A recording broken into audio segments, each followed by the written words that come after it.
Hey, Margaret. Yeah, Anton? You know what people don't talk about enough? What? The fact that Sara is nowhere on screen during Simon's solo with the Hilarska Choir.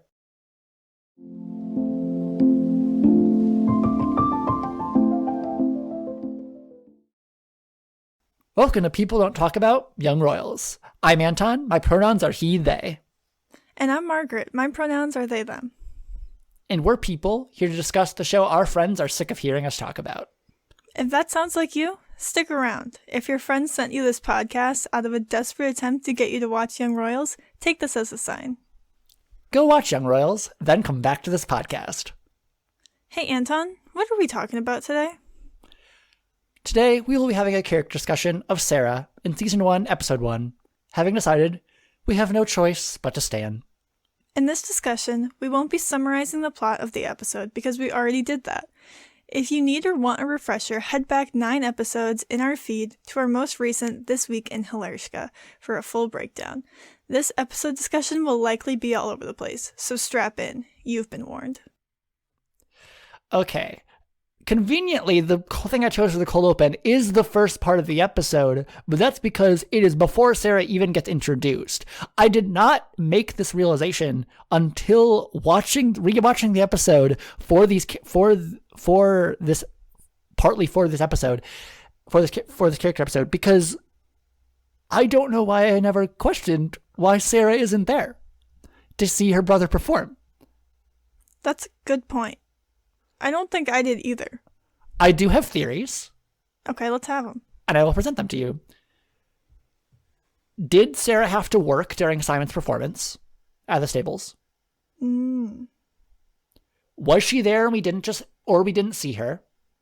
Like she just wasn't on screen, and but there's part of the church that part of the audience we don't necessarily see, so she could have been in that for all we know. Or was this assembly early enough in the morning that Simon had to grab an early bus separate from Sara to get to the performance? I wonder if only boarders were able to make it to the prince's arrival. That's interesting. That last one is my headcanon. And that would kind of go along with the school's whole elitist. It is. I think it's one of those things where Hilarska was not thinking about that intentionally. Yeah. But I think the royal family might have. Just possibly. Insofar as I think they would want them to arrive there early in the morning. Yeah. Not so early that it's still dark, but before school starts. Because one, so that Wilhelm can get situated, but also they know that they have a whole press circus there waiting for them. Right. And so to get these students, they probably have a half day or something like that, or they're literally off school, because this might be a weekend, it might be a Sunday or something like that. But it, I think, is very possible that this is the first thing students have in their day. Mm-hmm.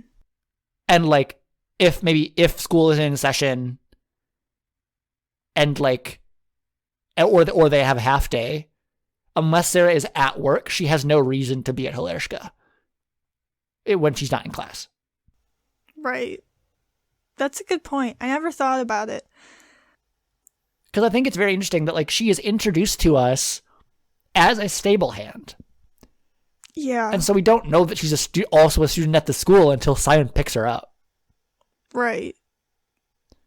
And so I think Simon is introduced as part of the choir. But with Sara, she's set apart in this interesting way, where she is introduced last out of all of the characters in these that get their own specific discussions.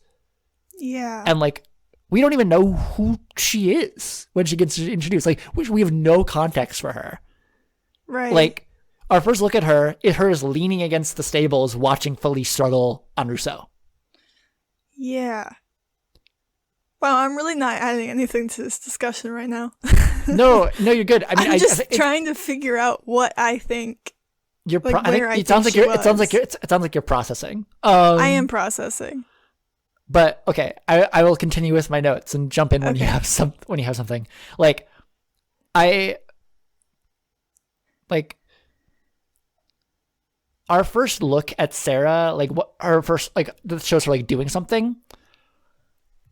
It shows her being good at something that even modern nobility is struggling with. Yeah. She is like in her element, and like when we see her just talking to Rousseau alone, like she clearly loves her. Like she says this in dialogue later, but like you don't even have to hear the dialogue to know like she loves her job and she loves this horse. Yeah. Damn. Yeah. And so like this really does speak to immediately finding Sara endearing, because like granted we don't know enough about Felice to like know we're gonna kind of dislike her, and we're gonna dislike her in this episode enough to assassinate her in the previous episode. But like it is really important to me that Sara is introduced without just like being in her happy place, basically. Mm-hmm. And so we know very little about her, as I said, but like I think from the dialogue of the scene, which I literally have not paid as close attention to, I think maybe since I first watched the show, and even then, like I was still trying to figure out. I was still trying to honestly trying to get used to the sweet sound of the Swedish language. So like a detail that I never noticed fully before, is Sara asks Felice if she wants her to pick Rousseau's hooves. And Felice sarcastically says, yeah, I'm sure they're super dirty after 5 minutes in the riding hall. And then Sara starts picking the hooves because she took her literally. Yeah. Like she didn't, like, I don't want to be that reductive, but Sara is a straightforward enough person who doesn't necessarily register that Felice is being sarcastic, because Felice says yeah. And so like Sara takes that as like permission and consent, like asking her to do it. Yeah. And like she is being helpful. She is. But I will say, I do get the subtle sense that like she's thinking about taking care of Rousseau rather than being nice, doing something nice for Felice. Oh, 100%. And like as she says to Felice in this, it like is as a defense of like why like she can do it if Felice doesn't want to. Like she likes grooming Rousseau. Like it. This is like we get introduced to this girl for whom her job is not a burden. Yeah. Who like genuinely enjoys her work. I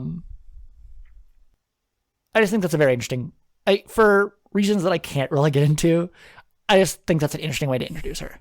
And like Yeah, it at least makes me a character that like she's not a character I'm neutral on when we start. Like she, like they do enough with her that I'm just like, I'm intrigued.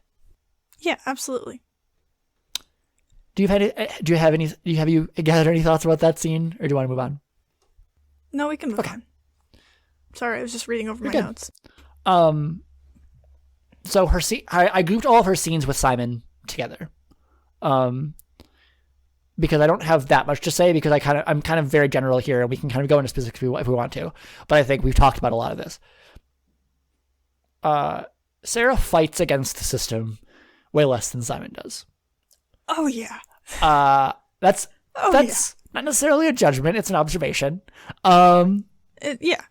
But like going along with that observation, she also clearly like she shows a desire to belong at Halerska, that like, while at times in this episode it can get somewhat irritating, I can't fault her for. No, I can't either. What 17-year-old doesn't want to belong? Yes. Besides Simon. Yes. Especially with all the there are literally little subtle references too that we've dissected before, of like Linda asking how the girls are at Halerska, and then Sara being like, well, there are boys there too, but like clearly what her mom's asking her is like, are you getting bullied? Like, are you making friends? Yeah. And like, we quickly realized that the answer to whether or not she's making friends is like a pretty resounding no. It's why Simon has to get her invited to the party too in the first place, so that he convinced their mom that she has friends. Yeah. But like, we can't deny the fact, and I don't think we're trying to, that like her desire to belong and the fact that she fights against the system less than Simon does go hand in hand. Oh yeah. Simon, I mean, it's pretty hard to fit in if you're constantly fighting against. Right. And like Simon doesn't care what the other students think of him. Right. To a large extent. Right. But like if Sara wants to belong here, she can't make waves. At least intentionally. Like she still says things that like go against the grain just because of like who she is and how she was raised. But like she's not out. She sits next to Simon while he comes at Henry's throat. Oh yeah. And says nothing. Did you look at her face during that scene? I realized I forgot to. I mean, she kind of tells him to shut up, doesn't she? Potentially, actually. I think she might try to stop him. I forgot to check that scene. I kind of skipped over that one because I forgot. I didn't, but I think it just goes to show like that I didn't even think to look at that scene because like I don't observe her.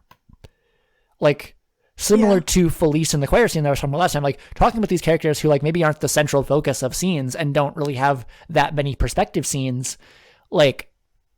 And actually, I'm not even sure if Sara has a single perspective scene in this entire episode. When she's alone with Rousseau. Okay, yeah, that's valid. So, I don't know. Do you have any thoughts about Sara? Like, Sara as like what Sarah's relationship with Simon like tells us about her character and like maybe like why? Like she's a. I won't say that like.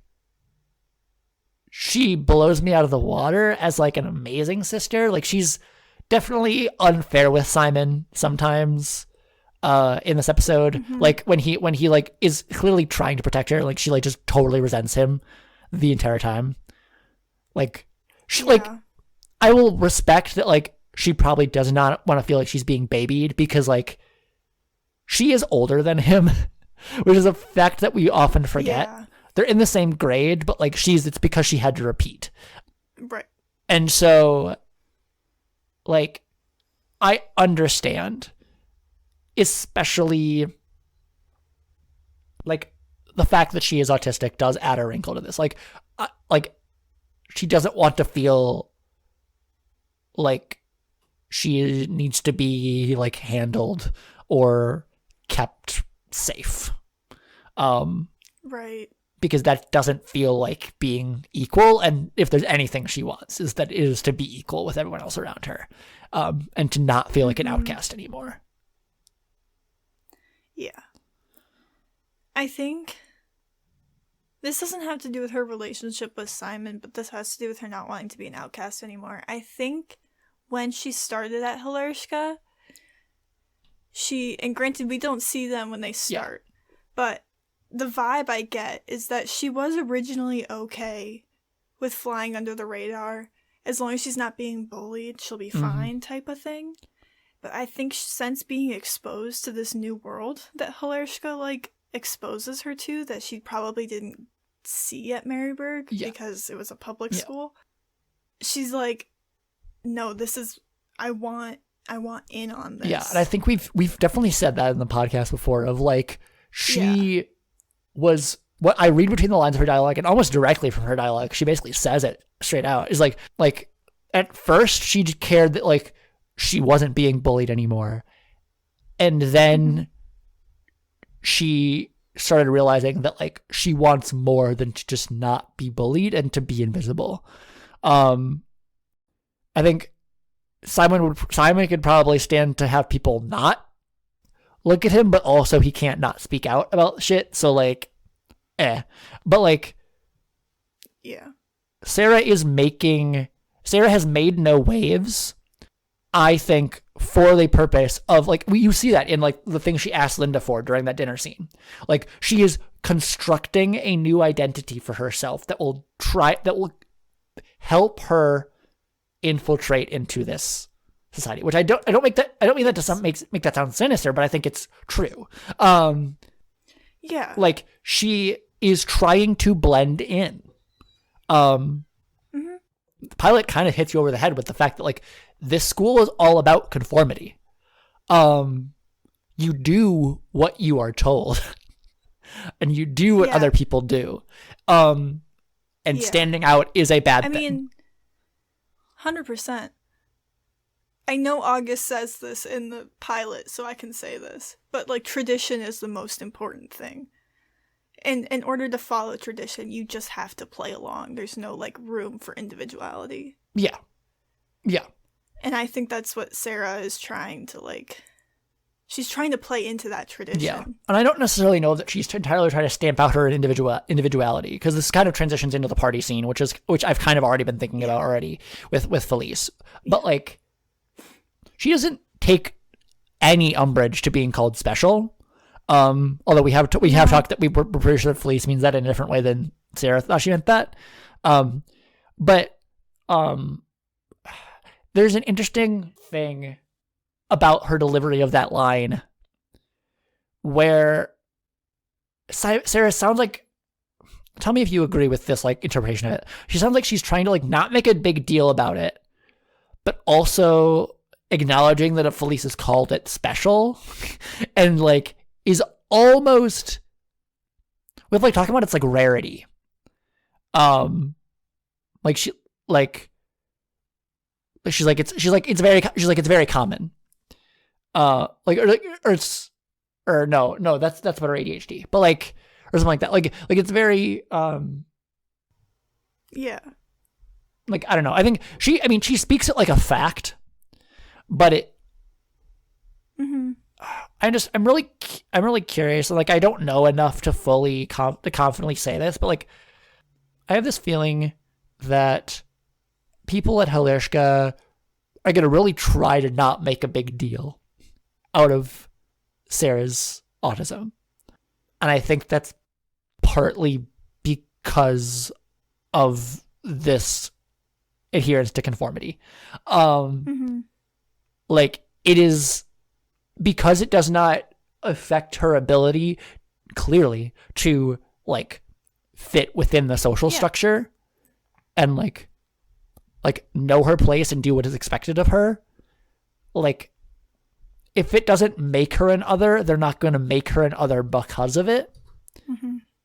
Whereas, like, at Mariaburg, a public school where your social status really probably doesn't matter, at definitely not as much as Halerska, but possibly not even at all.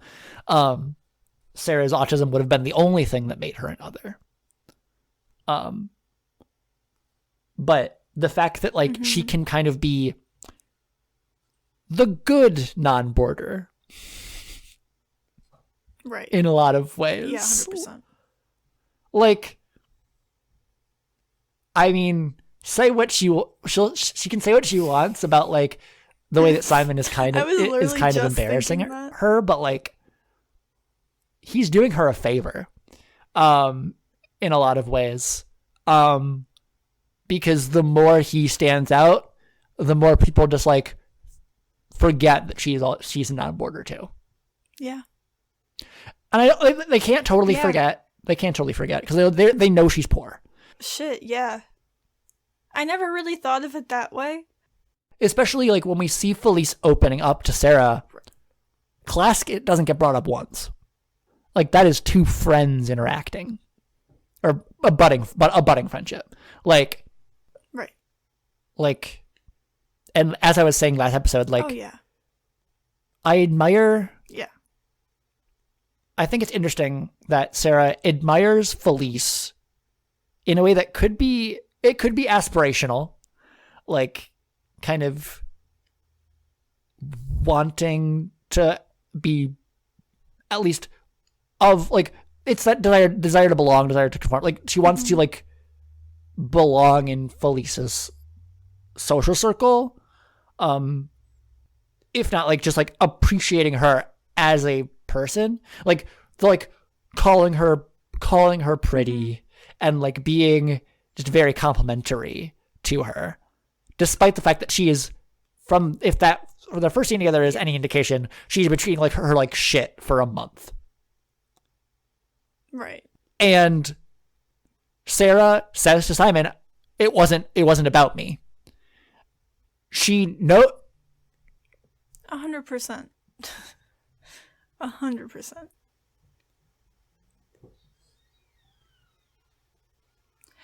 And I think that's a very, like, astute observation for a 17-year-old. I don't think I was that self-aware at 17. No, you're right. But also, I almost wonder if, like, I can't get too far into Sarah's head because with any thoughts that she doesn't say out loud are hard to read. But I could see it as being a situation where, like, Sara might have felt bad for like a week or so. But then she's like, no, I'm not doing anything wrong. I am doing my job and she's still mad at me, which means I don't think it's my fault. And I think that is the kind of logic that I think that just makes sense to me as where her head's at. And like, it's how I can get her to that place of being like, it's not about me. She's like, trust me, it's not about me. I've thought through all the different ways that it could have been about me, right, and none of them make sense. So it can't be about me. And like, I don't know. There is what really made me actually think like her character. Like I've talked about this before. Like I liked the way that she talks about her diagnosis. I think it's a very interesting way of like just stating it as a fact and like just being straightforward about it. Not trying to necessarily couch it in anything, just like being like, yeah, this is me. But I think that really carries on later in that same conversation to her saying things that even Maddie doesn't seem comfortable confronting Felice about. Right. Like I talked with this last episode, like she tells her stuff that like no one would have dared to talk to her about because I think Sara maybe doesn't realize how much she is hitting on like all of Felice's wounds at the same time. Yeah. Like because she knows that Felice's attitude isn't about her, but I think she is far beyond really understanding why Felice acts the way she does. Yeah, 100%. And so she's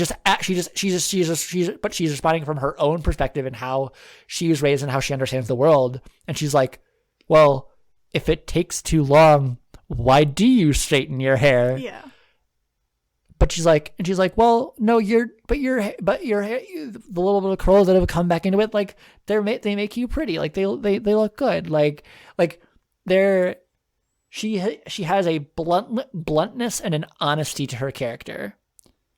Yeah. That is like, it's mostly endearing in this episode, I will say. Yeah. Like with Felice, I love it.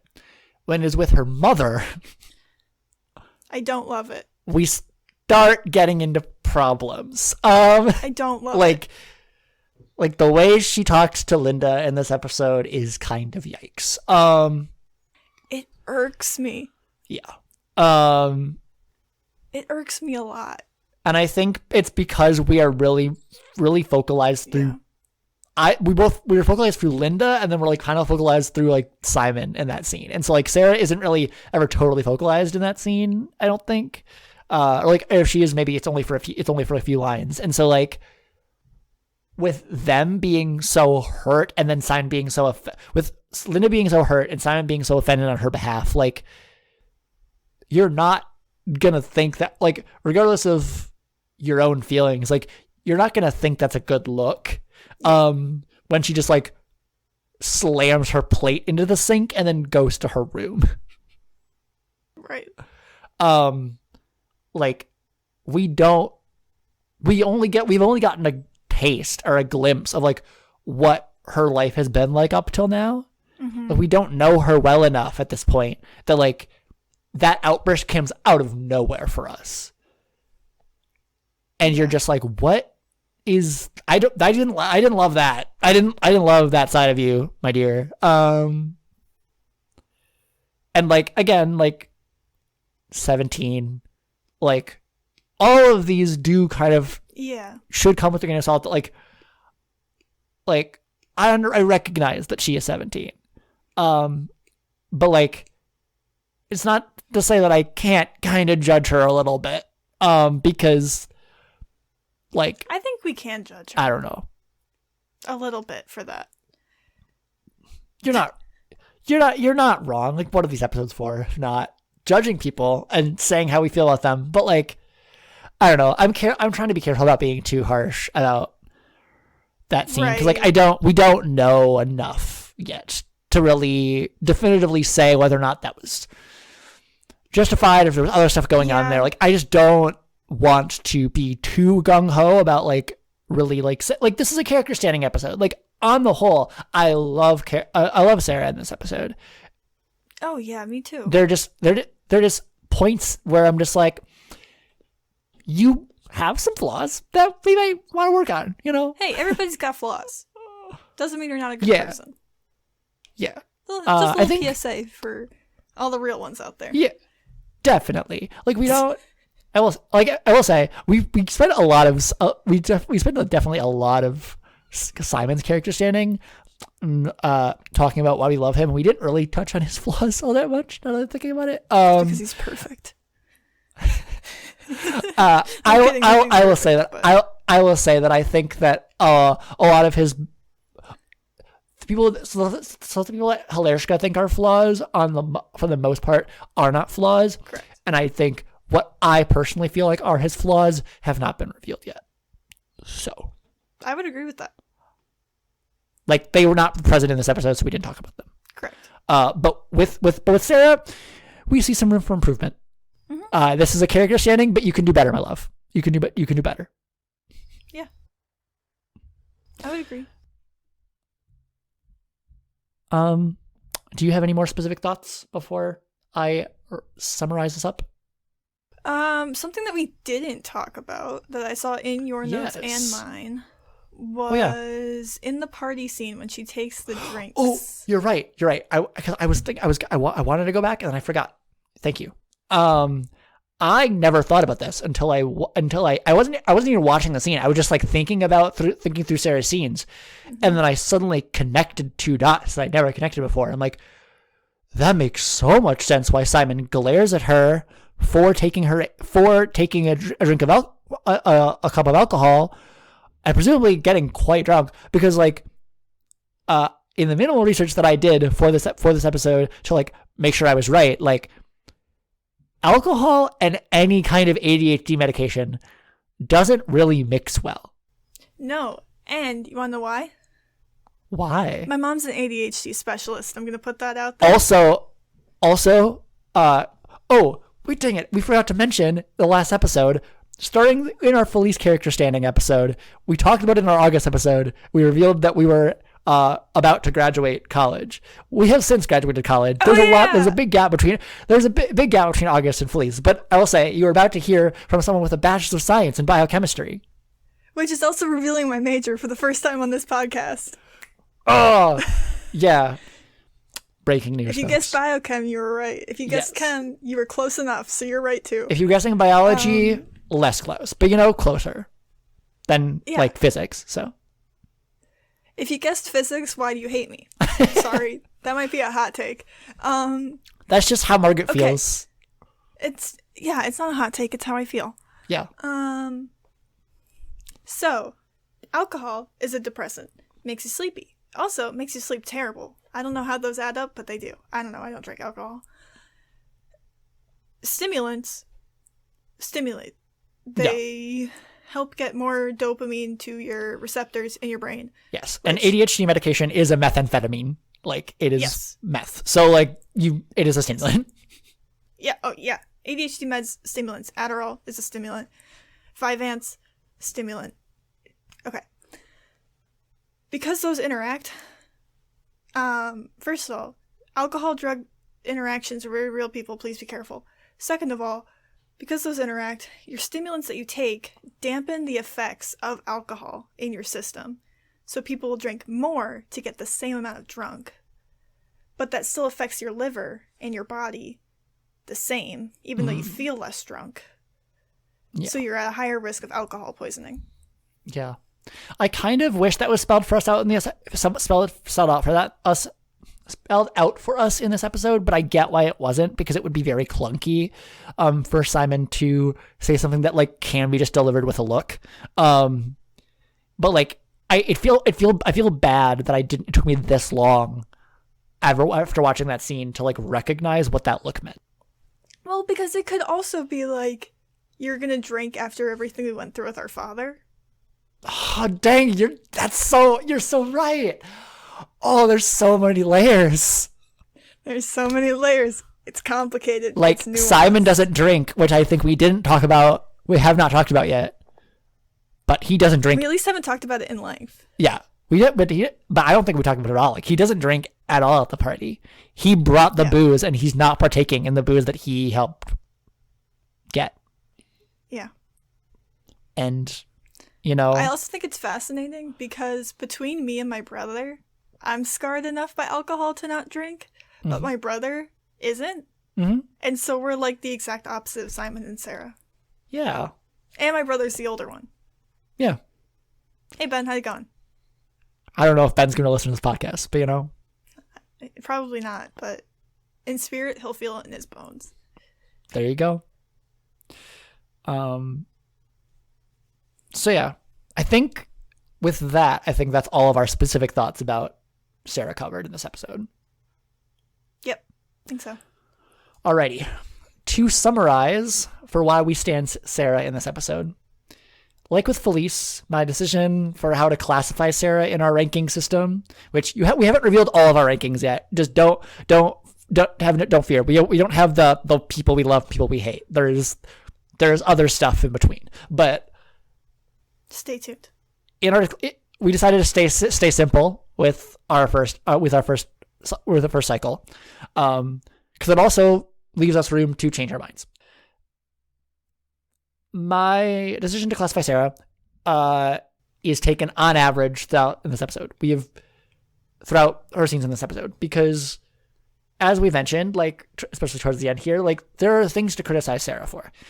You could critique her about and say, like, as I said earlier, are either, I might have just said about Felice, but like just generally, like it's not a good look, not a great look.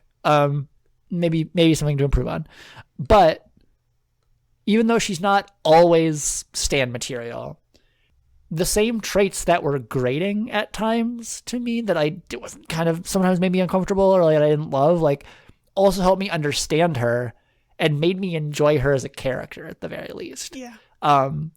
Like characters we love don't need to be perfect people. Mm-hmm.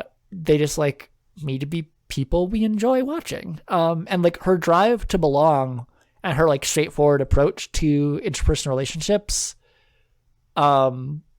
like I both like related and like sympathized with her within that. Like I understood who she was as a character, and like I valued her addition to the show. Yeah.